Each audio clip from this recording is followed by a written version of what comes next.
Hola, en este vídeo voy a limpiar el cuerpo de inyección a un Raptor 700. Es necesario desmontar los plásticos de la parte frontal.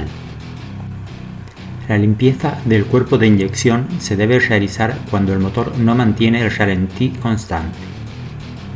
Empezaremos quitando los conectores eléctricos actuando sobre la pestaña de bloqueo. Si los conectores no se sueltan fácilmente, nos podemos ayudar con un destornillador. No hay que tirar de los cables porque podríamos provocar una avería. A continuación desconectamos los tubos de goma. El tubo con el conector naranja es el que lleva la gasolina a la rampa de inyección. No lo quité porque tenía libre el otro extremo, el que va unido a la bomba de gasolina. Después de quitar la abrazadera, suele ser necesario que nos ayudemos con un destornillador para soltar el tubo.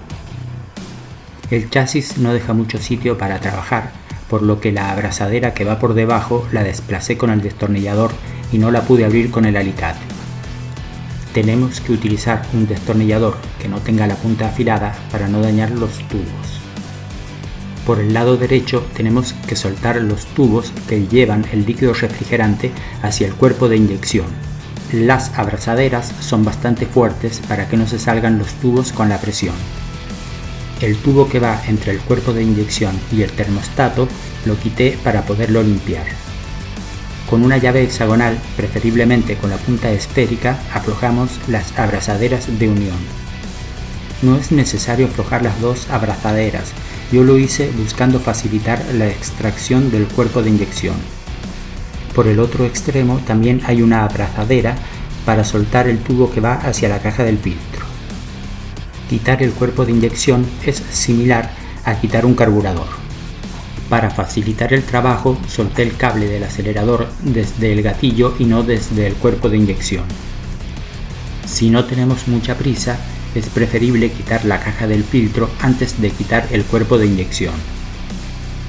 Solamente nos queda por quitar unas bridas plásticas y ya podremos continuar el trabajo en la mesa. Si no hemos hecho antes un trabajo similar, deberemos mirar todo en detalle para luego poder volver a montarlo. Salvo excepciones, para solucionar el problema del ralentí inestable, tenemos que trabajar en la parte inferior del cuerpo del acelerador.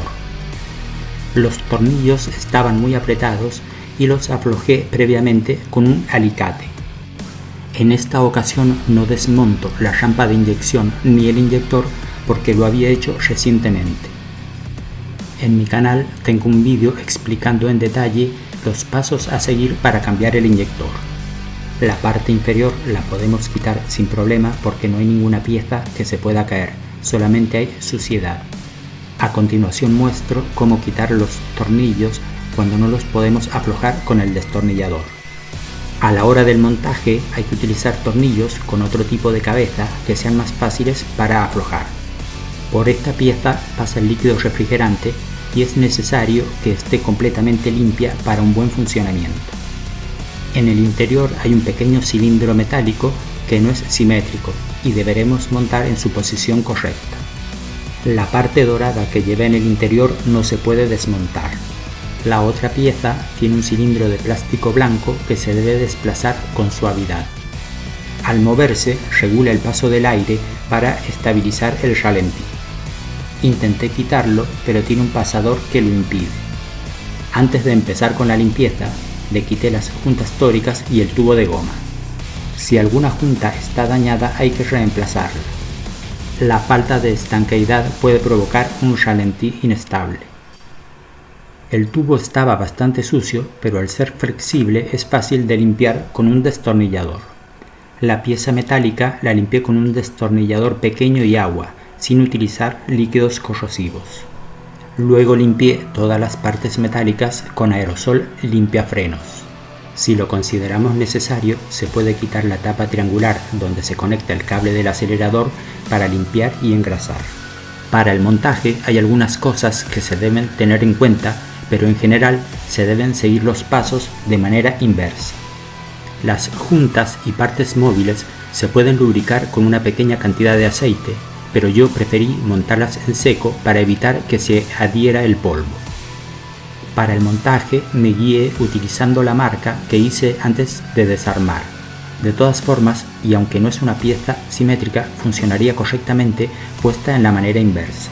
Los tornillos los reemplacé por otros que me permitieran aplicarle un mayor par de apriete. Para evitar que se aflojen, podemos utilizar arandelas de seguridad tipo Grover o similares. Hay que procurar que no entre suciedad durante el montaje que pueda provocar un funcionamiento incorrecto. Esta parte no es simétrica, por lo que no podemos equivocarnos al colocarla. Debemos evitar que la junta tórica se salga de su posición. Hay que tener en cuenta que los 3 tornillos no son del mismo largo. Aquí tampoco coloqué arandelas de seguridad porque no tenía disponibles, pero es una buena opción su uso. El trabajo sobre la mesa se termina colocando el tubo de goma. A continuación se debe montar el cuerpo de inyección en el vehículo. Nunca se debe quitar el sensor de posición del acelerador si no tenemos medios para su calibración posterior. Cuando esté todo montado y arranquemos el motor, hay que ajustar el ralentí. Giraremos el tornillo que está por el lado izquierdo para que las RPM estén entre 1500 y 1700. Para cualquier duda o aclaración pueden dejar las preguntas en los comentarios. Muchas gracias por ver el vídeo.